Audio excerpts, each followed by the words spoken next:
आगरा से। गुरुदेव, आपके चरणों में साष्टांग प्रणाम।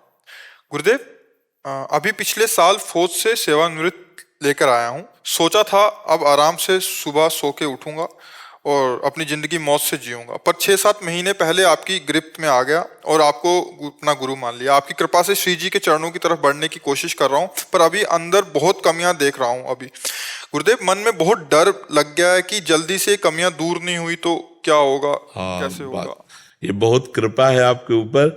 सच्ची पूछो तो राष्ट्र सेवा का फल मिला। नहीं, ये जो अंदर भावना कि अब मौज मस्ती करेंगे, ये कोई जीवन नहीं है। मनुष्य जीवन इसके लिए नहीं मिला। मनुष्य जीवन मिला लड़ने के लिए। पूरा जीवन लड़ो और विजय प्राप्त करो। देखो, अब आपकी असली लड़ाई शुरू हुई है। काम, क्रोध, लोभ, मोह, मद, मत्सर। बाहर के शत्रुओं को तो गोली से आप गिरा सकते हो, लेकिन अपने शत्रुओं को गोली नहीं मार सकते। काम को, क्रोध को, लोभ को, मोह को, इच्छाओं को आप अपने नहीं मार, और इच्छाओं को नहीं मारा तो उनके गुलाम हो कि नहीं, विचार करो।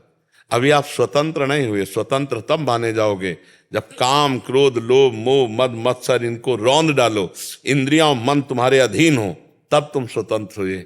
तब आप स्वतंत्र, अपने इस देश के स्वतंत्र, अभी स्वतंत्र नहीं इस देश के, इस देश के गुलाम हो आप।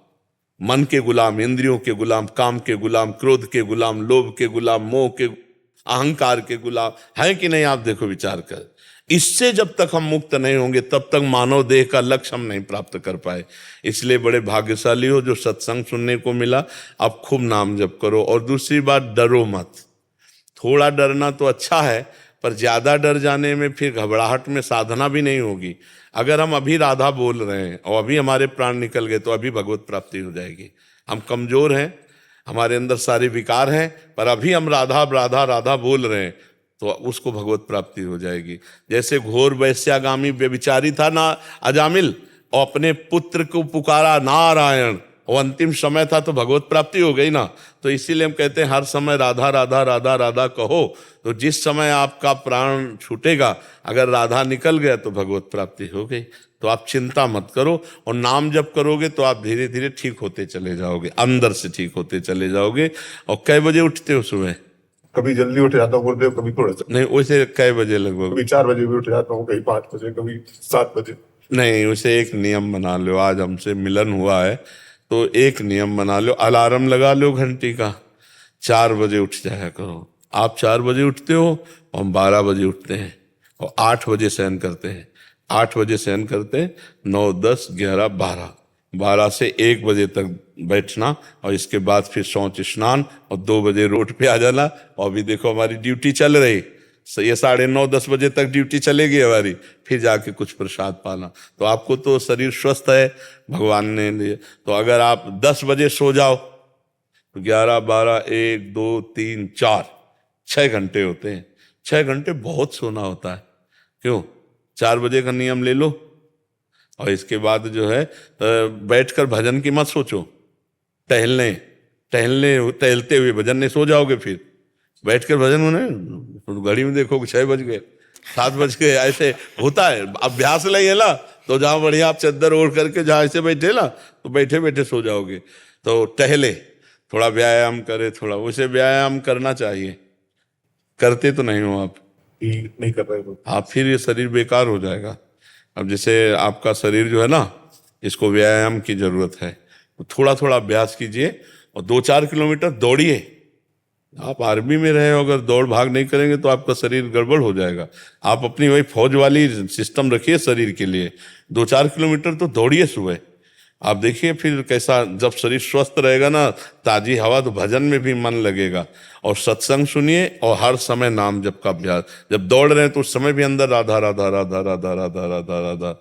ठीक है? ठाकुर जी घर में विराजमान है कि नहीं?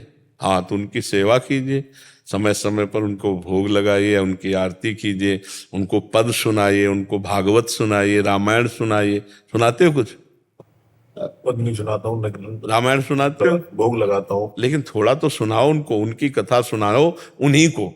तो जैसे राजा महाराजा के सामने उसका जस गावे ना, तो वो प्रसन्न होकर के, तो ऐसे वो प्रसन्न हो जाएंगे हम पर, उनका यश सुनाए। भागवत के 1 अध्याय रोज सुनाओ, रामायण की 10-5 चौपाइयाँ सुना दो, क्रम बाय क्रम ऐसे नियम बना लो, नियम पूर्वक जीवन व्यतीत करो।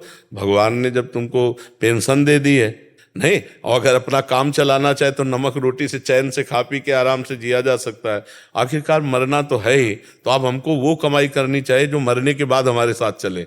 यहाँ तो सब यहीं रह जाएगी। तो इसलिए नाम जप करो, एक अध्याय भागवत का सुनाओ ठाकुर जी को, थोड़ी देर रामायण सुनाओ, चाहे 2 भाग में, सुबह भागवत सुना दिया, शाम का रामायण सुना दिया, और नाम जप करो और अच्छे कार्य करो और मेहनत करो, बैठो मत। चाहे ना कुछ हो तो 2-4 बीघा खेती खरीद लो, थोड़ा उनसे मेहनत करो, खेती तो होगी। हाँ जरूर करो। ये आलस्य प्रमाद, ये शरीर तुम नहीं हो भैया, इसको ज्यादा भी मोटापा बढ़ा लोगे तो उठना बैठना परेशानी कर देगा। ये तुम नहीं हो, इसको और कसो। अब अगली बार आओ तो कम से कम 5 किलो वजन कम करके आओ, ठीक है। हाँ स्वस्थ रहो। आर्मी का आदमी वैसे ही दिखाई देना चाहिए बूढ़ा होने तक। जय हिंद बोले तो बिल्कुल लगे कि हाँ भारत का सैनिक रहा है। तो थोड़ा व्यायाम भी करो, ठीक है। पता लगा महाराज जी 2-3 साल में पहुंचे 5 किलो कम करने में। हाँ नहीं, 5 किलो कम करना ज्यादा नहीं है। अगर ये उचित भोजन करें तो हम वैसे महीना 2 महीना का चांस रखते हैं कि महीना 2 महीना में आ जाना चाहिए। तो 2 महीना में 5 किलो कम हो जाएगा। अगर ये कम भोजन करें और रोज 2-3 किलोमीटर दौड़ लगावें